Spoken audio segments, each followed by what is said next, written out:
Miss Helen Hunt.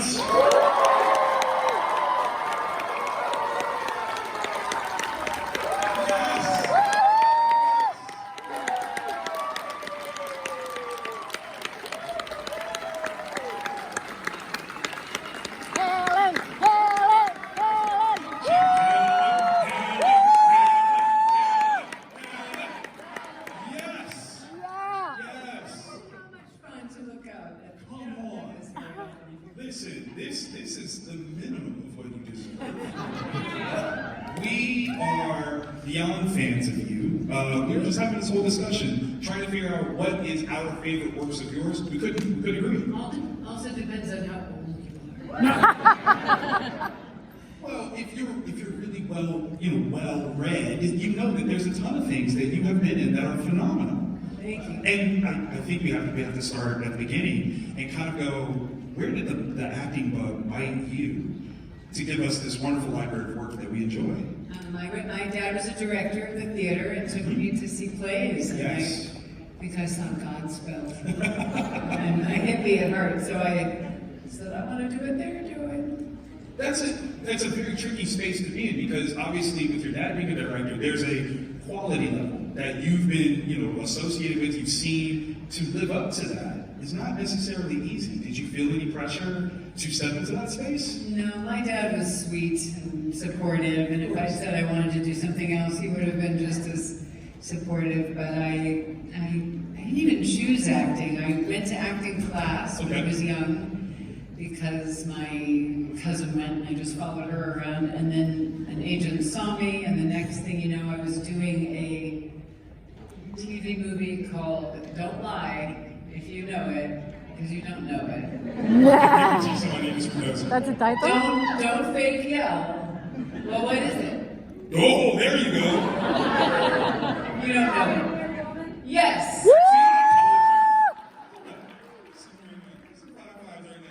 Yeah, that's what I'm talking about. And shout out to the nice people who played my father in that. Well. Oh, she's Oh, yeah. Yeah. Woo! That's wild. That's full circle. Yes, Yay! yes, indeed.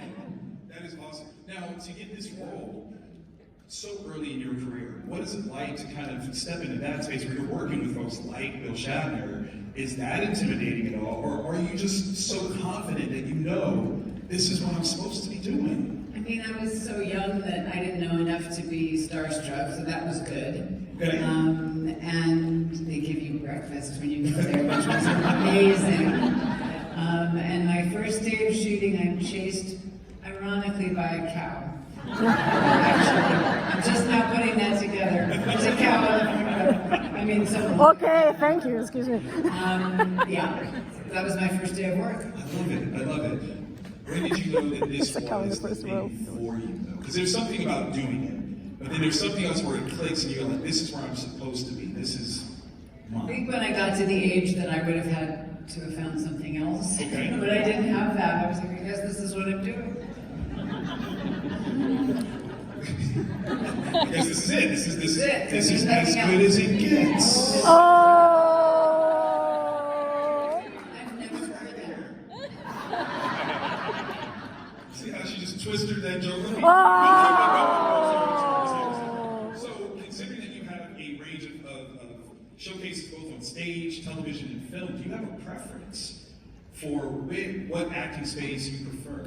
I don't. I just, I prefer to get a job. I prefer good stories. I'm going to do a play in Chicago in the beating cold winter this year. So if you're in Chicago in February, you can see me in the play. But it's about good stories and good people to work with. If you were to name the top 4 storytellers that you would put on your Mount The Rushmore, worst thing. oh, is it? Okay, one person whose stories you love.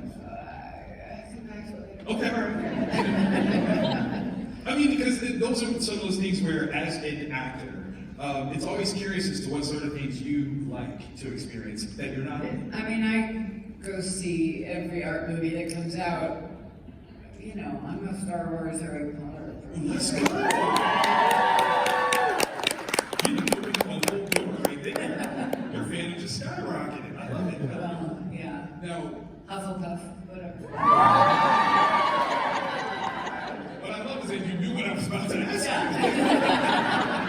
We have to stick together. We're very vulnerable. I love it. Big facts, big facts. Were you a fan of the book series first, or did you kind of get into the movies? Both. Okay. I read the books to my daughter, all of them. Oh my God, and that was not a chore. And the movies, and I just now okay. When you walk in my house, there are 4 scarves on 4 hooks. And most people stop and then they'll grab their Ravenclaw scarf or whatever. But yeah, no, it's big. Big and real. I love it. I absolutely love it. What are some of your favorite plays to watch in recent memory?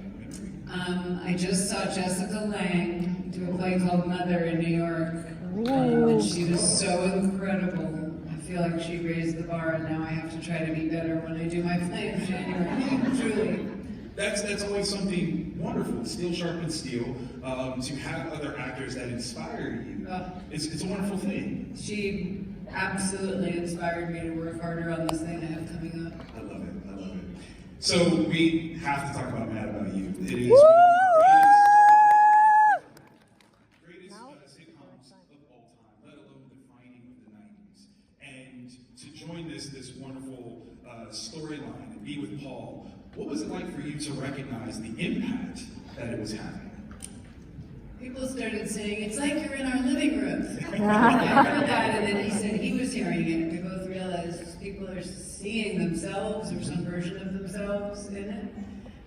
Everything that happened in that show happened just before it happened to me in real life. So, before I found the person I wanted to be with, before I tried to have a baby and had a hard time, before I had a baby. So I went through all of it on film before I went through it in real life. That's brilliant. Life imitates art in a wonderful way. Did it kind of help you prepare for those things by way of, this is what I should do, this is what I shouldn't? Maybe. We all brought our stories into the writer's room of our relationships and picked through them and made these stories. And that was when, you did 22 episodes a year, 24 episodes a year. And I remember thinking, if you were going to make 10 of these, this would be the best job in the world. But that'll never happen. And now everybody's doing it. I love it. Paul is such an interesting actor as well. What was one of your favorite dynamics with him to bring to the screen? Honestly, every dynamic is my favorite dynamic. Well, one is that when we did interviews, he did everything, and I just laughed. I helped not at all, and he was funny, and I laughed. So I'm grateful for that. Of course. He's a wonderful actor. I'm sure you guys have seen him in all these things, Stranger Things, among others. So there were a lot of actors at that time, nothing against them, that came from the stand-up world. Right. He's an actor. Yes. He's been in acting class his whole life. He's a composer. He just made another movie that he wrote, he and Cole Meany. So he's a Renaissance man, and a lot of people don't know that about him. That's right. Yeah. I love that. And I think it kind of plays in the dynamic between the two of you because you are just as much a Renaissance creative as well. Well, I just felt lucky. I've directed some TV shows with the 2 leads that can barely look at each other. And I just think, can you imagine what that's like all year, all day, to have to be that close to someone you don't like, and he and I just love each other. So. It's so important. I think the other thing that's super important to kind of recognize is that in so many of your works, you are a very prominent woman. You don't ever take the sidestep of, you're just this person's love interest. There's always something very dynamic and powerful about your presentation. Do you have any thoughts specifically about what your representation means to the greater audience, and specifically the female audience? Well, a lot of people are telling me they chase tornadoes because of me, and I'm sorry for your mother. Be careful. Not always. I remember saying to someone, I was the girl in that. It's so depressing. But I've tried to, choose when I have the luxury of choosing, of course, that I find interesting. Try to make them interesting when they could use a little boost. So thank you. You do so very well, truly. Should we switch these people? There's something. You want to switch? We'll switch. Okay, there we go. Whatever Helen wants. Do you have have a particular character that you most identify with that you brought to the screen? When I was doing As Good as It Gets, it was the same time I was doing Mad About You. Yes. And I remember saying to someone, I'm much more like the character in Mad About You. And the director of As Good as It Gets said, I'm not so sure. But he was right. I'm a lot of things that she is. Sensitive, and what people say matters to her. A kind word matters, and a hurtful word really hurts. So I think in almost, I'm just talking and looking at Batman. Love these things. Batman is mad about So I think there's big parts of me in every part I've played. I love it. I love it. And As Good as It Gets is literally one of my favorite movies of all time. And I think what you showed is the true range of womanhood, right? There's the love interest, there's the mother, there's the dynamic person. That this is the right way to treat people in general. And it was something magical in so many different ways. Can you tell us a fun story from the set of that movie? A fun story from the set. I mean, I just felt like I was getting, before I worked with Jack Nicholson, I thought, oh, he's one of these people who's like exotic. He's not just an everyday actor. He probably is going to be weird and surprising. And he was like me. He grew up in acting class. He wanted to know the same answers to the same questions. He was rooting for me, not busy making it about him. So really every day I got to work with him was the best story. I've always been curious, who was the artist that did the sketches? Such a good question, an epic fail, I don't know. That's a really good question, but they searched a long time to find the artist whose work Greg Kinnear pretended to make me. I'm going to Google by tonight. No, that's fine. After the Twister screening, we will know the answer. I love it. Because I think there is something magical and truly showcases your skill as an actor in that scene where he's talking about what you physically embody, and you lean into it. And there's a stretching of the neck that I'm just like, look at her, she's great. Well, I think that character has never gotten to be the object of someone's admiration like that. Right. I have to say it's the writer-director, you know.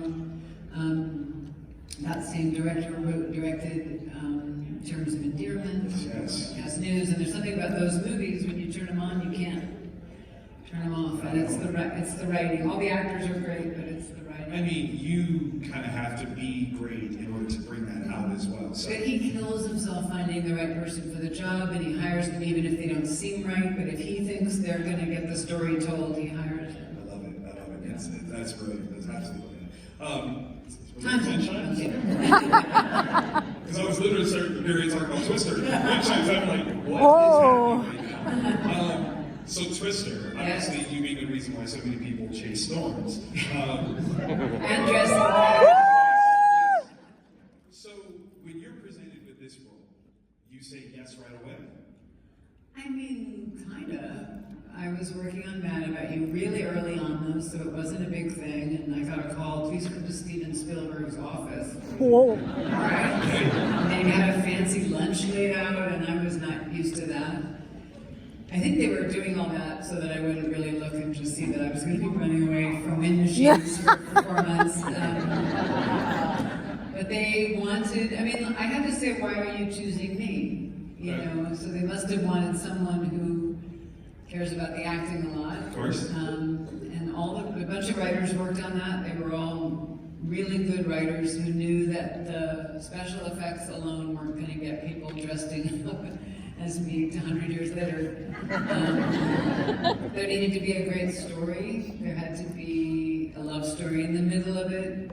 You had to really believe this woman had been through something which made her have this obsession. And even though it's the special effects that are so fun, I don't think you care about them for 2 hours. It's true. If you aren't plugged into the story and the characters. So when I saw that they wanted that, and I was like, I think this is going to be a really big movie. It'll either be good and big or bad and big, but it's not going to be small.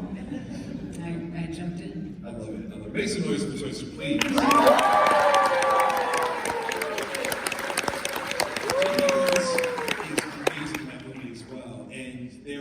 Very few scenes where you guys get to interact. No, but we flew to Oklahoma together and became best pals before the thing even started. That's amazing. to have another great actress to work with in that regard, what sort of characterization points did you guys kind of like pick out about the relationship that you were going to bring to the screen? I think we both wanted this, but me especially. Originally, I remember there being a draft where we're kind of mean to each other, and I know that she agreed. I was just like, I'm not going to root for a character who's going to diss the other woman. Like, I didn't want that. And so we decided to find a way to like get around that. And she needs a lot of credit. If you're coming to the screening tonight, you see she had the heavy lifting of having to go, what's that? What's an F5? I mean, it's really hard to play. And I get to like maybe expert. So she's sort of the secret weapon of the movie. I love it. How many of you guys are going to go to the screening tonight? There'll be like 16 of us there. It'll be fun. Yeah. We're all going. We just don't want to see it yet. Yeah, that's what it is. But it's sold out. People aren't going to show up. Oh, come on. It's staying in the There's aisles. some kind of cancellation or something. No Looking way. around. No way. The truck is going to be there, or someone made the truck. Whoa. They bought it. So That's awesome. stand up. Do you see that she's dressed? That's exactly right. That's right. That's right. She knows. That's awesome. That's very awesome. I am going to invite you guys to start lining up. My last question for you. When it comes to Twister, there are so many phenomenal actors that you work with in that one, and a few that are dearly departed. What was it like to work with Bill? Someone has to let this girl in with the red jacket. She's fighting her way through, so someone's going to let you go quicker than the end. I know you are there. Okay. So Bill, thank you very much. Thank you, everybody. Yes. What was it like working with Bill and Phil Hoffman? So it was amazing. You know, we kind of knew that the fun of the thing is that they hate each other, but chemistry can be that someone drives you crazy, and chemistry can be that you want to throw your arms around them. So I think we both looked for opportunities to bring that to life. And Phil Hoffman, you know, who plays Dusty, became one of my dearest friends. So I'm quite heartbroken to not be having a big reunion up here with them. Oh, they're truly missed. Yeah. But their spirit lives on in films like this. And Yeah. so very glad to celebrate them with you. Thank you. Of course. Hello, how are Okay, you? Adam, what's happening? Was it hard having to act without an actual tornado? Whoa, nice question. Yeah, no. Because they had wind machines as big as this stage blowing at us, and people were standing in front of the wind machines with piles of leaves and dirt, which was coming at us. There were fire hoses pointing at us, so it was not hard to look freaked out and scared and wet and dirty. Yes. And for not actually having tornadoes, you actually got hurt during the filming of this a little. You know, a couple bumps and bruises here and there, yeah. Those weren't CGI. I take it. No, there's very little CGI in the movie. Are you afraid of tornadoes? That's personal. Yeah. Yes. If a tornado was coming, what would you do? I'd probably hide. I would probably hide too. And maybe push you in front of you. You seem more brave than me. I have one more thing. Okay. Did you know that every time there's bad weather, my parents make us watch? I'm so sorry. Good job. That's what therapy is for. Yes. And they pay for it. Absolutely. So I'm a speech and debate coach, and at the end of every year, I show my kids Candy Jar, which is honest. Which is a movie that you and 7 people saw. About people who debate. On the Yeah, debate. it's about people who debate. I'm a speech and debate coach, and we watch it, and I just think your character is hysterical in it. I love her guidance counseloriness. I've used your line sometimes where I'm like, it just sounds like something I should say. Oh, thank you. So I love that, but then kicking it old school. Was it fun playing Lynn and girls just want to have fun? She inspired my fashion for many years. Yes, girls just want to have fun. For anybody who didn't hear. Yeah, I got to be the fun one. First of all, I then sobbed for like 2 days because I was like, what did I do? That was not a wig. I got barrettes and hot glued weird things, lizards and things on them. I mean, it was very fun to do a movie where your whole job is to bring the fun in the room. That's really fun. Well, it's my favorite. Okay, thank you. Thank you. Hello. Hi. So first of all, I am a teacher's aide and a school librarian, and my students loved it when you narrated that scholastic version of Chicken Little. They think it's hilarious. I'm so glad. Really? Also, as a man of faith, I liked it when you voiced Mary in that nativity cartoon. These are deep cuts. That's Yeah. Thank you so much. I appreciate it. And my question is, this was the first movie I ever saw you in. It was direct to video and it aired on the Disney Channel. What was it like working with Aileen Quinn in The Frog Prince? I mean, this is as deep a cut as you get in my career. We shot in Tel Aviv in sound stages that were not sound stages. So every time a plane would go by, we would just have to wait. It was fun. I played, if I remember right, Henrietta, Yes, the stepsister. the mean sister. Yes. It's fun to be mean. But what was Aileen like? Was she a sweet girl? Very sweet. Yeah, she was Annie in the movie, right? Yes, she Yeah. was. So yes, she was very sweet, and I got to be very mean. Awesome. Nice to Thank meet you. Thank you. Oh Appreciate my it. God, are you gonna tell me what's gonna happen? Say it 3 times. Pretty sure I'm the first person to ask this, but are you looking forward to the sequel to Twister called Twisters? I am. I know nothing about it. I know that it's a really good director, the same guy who directed Minari, so it's not like they got some hack to do it. And the woman at the center of it's a wonderful actress, so Yay. I hope it's good. Me too. Same. Thank you. Hello. One of your more relatively recent movies, I was in the mall and I saw like your name in the movie and I saw Miracle Season. I was like, okay, and I saw it and I was like, wow, this is really great. It's a good movie. So I just wanted to ask, like, talk about Miracle Season and anything. Yeah, it's a movie directed by the same director who did Soul Surfer that I was in. Woo!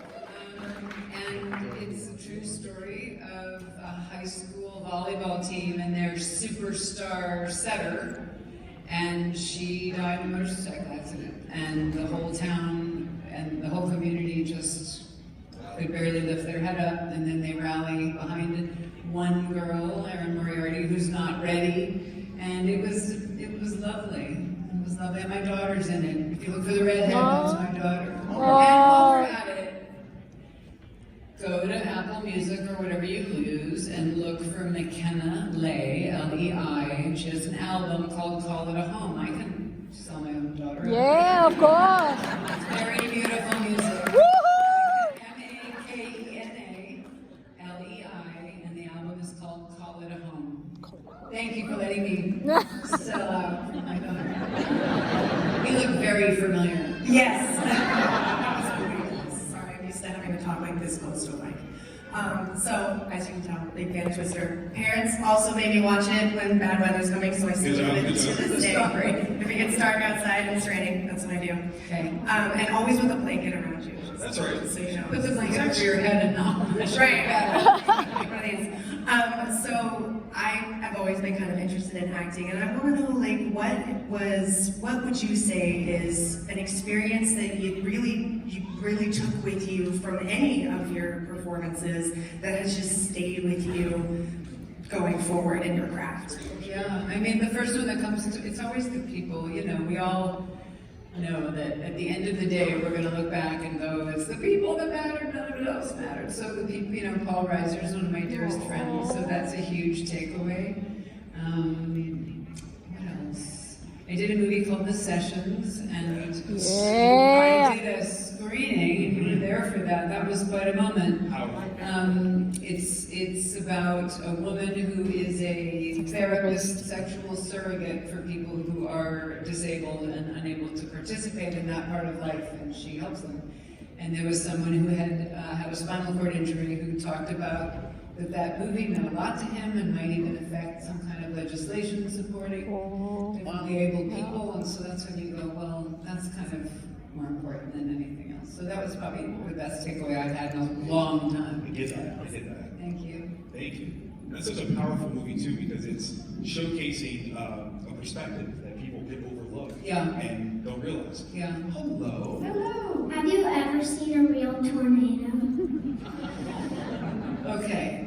When we were getting ready to make the movie, Oh, no. there was kind of one coming. Like all these weird things happen, the sky gets green and your knees start hurting. That's when I got very clear. Nothing to do with it. So kind of for a minute, and then the rest of the shoot, it was actually really nice weather, so they had to make all of that weather. So no, not totally. Have you? Yeah, let's hope we take a pass. Knock on wood. Knock on wood. See the movie instead. Absolutely. And I have one quick question too. Did you guys do any, like, go to the Storm Prediction Center or do any kind of like, for a couple of weeks, learn about the weather? We did, yeah. We had some experts come and tell us what we were saying, because a lot of acting is saying things like you know what you mean and you don't know anything about what you mean. So yes, we had some folks help us. The Blues Brothers are here, look out. I love it. I love it. Yeah, it just me, Elwood, my brother Jake is in the joint. Oh man. Yeah. Anyway, I'm really ashamed, and my question is, when you did Dr. T and the Women, was that your first time to come to Dallas, or had you been here before? I've been here since a couple times. This is a movie called Dr. T and the Women that Richard Gere was in that I shot here in Dallas. How about I don't remember if I'd been here before, but I remember loving it when I was here. There you go. It counts. That totally counts. Hello. So like a lot of us here who have seen Twister and chased storms because of Twister, I'm one of those people recently was storm chasing myself. What was your favorite thing to learn about storms while you were filming the movie? I mean, honestly, everything, because I knew nothing. I didn't know what I was talking about until I was here. And it's not my favorite thing because it can be so devastating, but it is different. The psychology I learned, which you know, is different than when a community comes together and says, this happened to us, rather than this happened to you and not you. That's really hard. So I found that heartbreaking and interesting. That's great. I love that. Thank you. Hello. Hi, my name is Josh Menes, and my question for you, Ms. Helen, is I want to talk about Soul Surfer actually. So during the very beginning of the production of that movie, what was it like working with Dennis Quinn and surfing together in the ocean? So this is about Soul Surfer, this movie about Bethany Hamilton, and originally the movie opened with the family playing basketball, but the director remembered that I had told him I did kind of surf. I mean, I like a small wave that's not going to hurt me, but I do surf. And so he changed it. And Dennis had not surfed, so he's the one, I look cool up there, but he's the one who deserves the applause, because I don't know that he surfed at all before that movie, but he got up there on a pretty good wave next to me. That's brilliant. Yeah. Thank you so much. Thank you. Hello. Hi, I'm one of your older fans. You're like my age, probably. Probably years older. Yeah. And one of my favorite movies from the 70s is Roller Coaster. I can share. Who here even knows that there was something called roller coaster? Yeah, like 6 people. This was, you want a question, or are you just bringing up the topic? I know it's a Levinson Link production. We also did Columbo. Right, I'm 100. And so there was, Towering Inferno, which I'm obsessed with, and Poseidon Adventure, which I watched on Christmas Day this year. Tree falls, and they have to climb on the tree to escape. And so these movies were doing really well, so they thought of making one about a roller coaster disaster, which wasn't quite the success that the others were. And there was incense around where your seats shake. I don't think it worked very well, but I got to go to Six Flags Magic Mountain. So when you're a kid, you're like, are you kidding? And you got to see Sparks too. I got to see Sparks. Sparks the man. Sure. Hello. What was your favorite scene to film in Twister? The ones that were indoors. Anytime I was with all those guys, because we became really good friends, and we sat out there. Movies are, for the actors, a lot of sitting around, and then 30 minutes of intense work, and then a lot of sitting around. So we played cards together in my trailer for hours and hours and hours and hours. And I was very close to Phil Hoffman, an actor named Joey Slotnick, who's one of those guys I'm going to see in 3 days when I go to Chicago. Chicago. So honestly, anytime we were all together was my favorite. Love that. Hello. Hi, I'm a huge fan of Twister. Love, love, love. But in fact, I got in trouble with my mom just the other day for stepping out on the balcony during a really bad storm. But you make me ugly cry when you run down the driveway towards Tom Hanks and Castaway. I don't watch things I'm in, but that, if I had to pick one that I would watch again, it would be that. You did amazing in that one. My question is there any particular celebrity that you're dying to work with? David Tennant. They're all dying to work with you, you know. Very, very nice. I mean, Maggie Smith, even Professor McGonagall aside. Andrew Scott's pretty dreamy. Yay! You guys seen Ripley? Yeah. Good. Yeah. Either one of those two, I'd be happy. Thank you. Hello. So the part in Twister, when me and my family watch it for like dinner time, we watch it, the part when they say the twin tornadoes kind of like it says like twin. Yeah. My mom and dad say, "Oh my gosh, it's you and your sister." Is that a compliment? So take it as a compliment. You don't want to be like boring. Right. Well, my sister was born, not me. I'm not getting involved. Do you have a question? Do you have any advice for acting? Yes, study. Because there's a couple actors out there who have succeeded by some kind of instinct, but in the long run, you need to study. And you need to love studying, because you might never get a big fancy job. So if you love it when you're in acting class, be an actor. And if you don't, there's 700 professions that are less up and down. Thank you. Thank you. I want to warn the line, we've got like 10 minutes left, so I would cap the line, not anybody else join in. If you have any questions after this, come see Helen later on. Yes. Hi. Hi. My family and I, my husband and kids, were all huge fans. I'm like about to lose my stuff. Anyway, does it bother you at all that you're not in the new movie, or are you okay with that? Well, I mean, I don't know what it would have been like to be asked to be in the new movie, so I don't know. Fuck them. I mean, if it's good, I wish I'd been in it, and if it's not good, I dodged the bullet, right? I think it could be good, because there are really good people who worked on it, so what are you going to do? Well said. I can't speak for anyone here, but I don't think it is good without you in it. Thank you. Yeah. Hi. I'm here representing my family. Our favorite movie is Castaway, and we have a rule. I have 5 siblings, and if anybody's watching it, if it's on, we have a group chat. And we have to share, what part. And our favorite scene is the kitchen. Yeah. I'm curious, did y'all really stick hard to a script, or did y'all play there because y'all say everything except for what you want to say, and the tension, and you're talking football, and the whole time you're coming out of your skin. So did y'all play? It was all written by wonderful writers. William Broyles is a wonderful screenwriter, and we rehearsed it, and it was okay. And then I was in my dressing room going, I think they have to want to rip each other's clothes off every minute. And we all three went, right.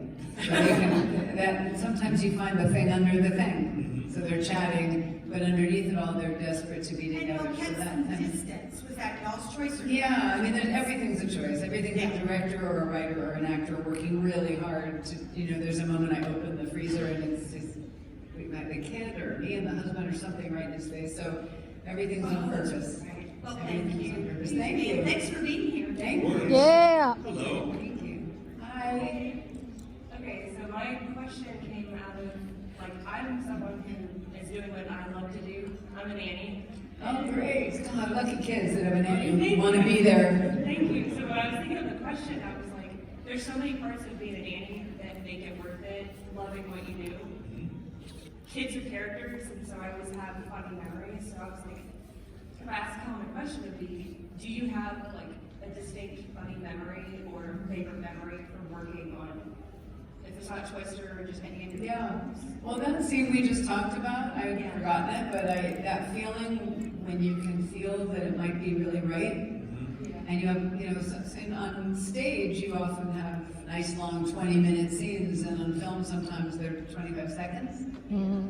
That was what was fun about Mad About You, is often the first scene would be a 10-page scene with the two of us. No cuts.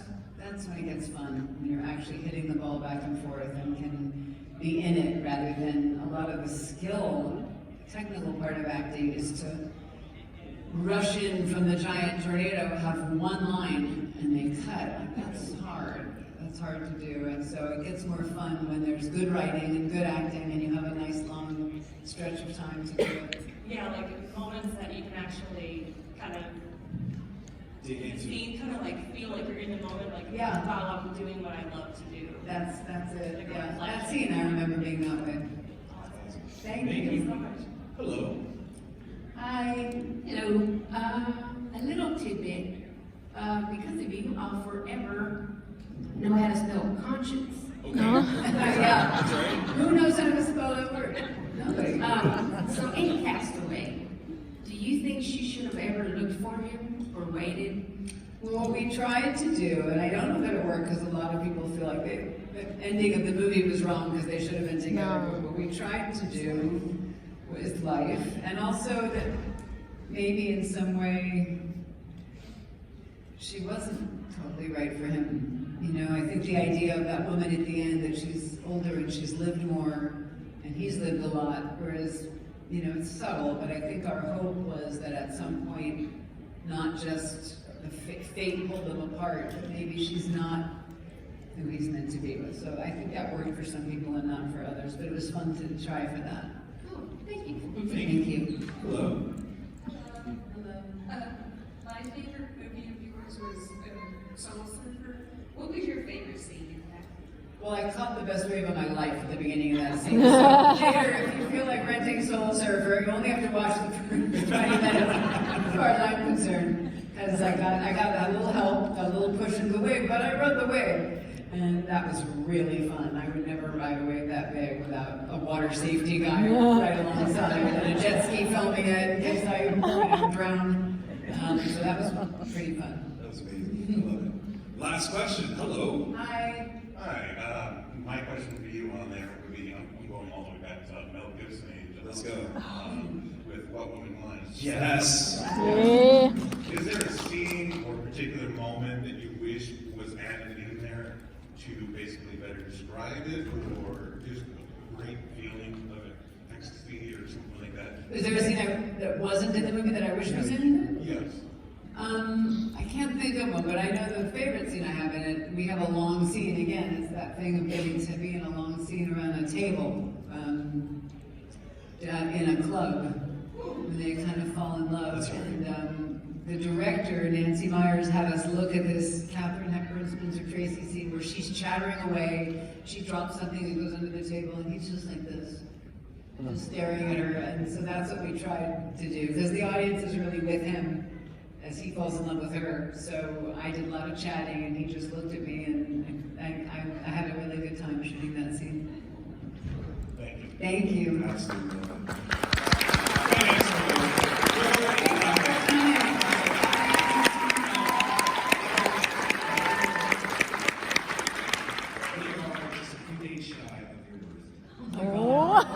the longest song in the world. So can we just say, Yes, I would love that.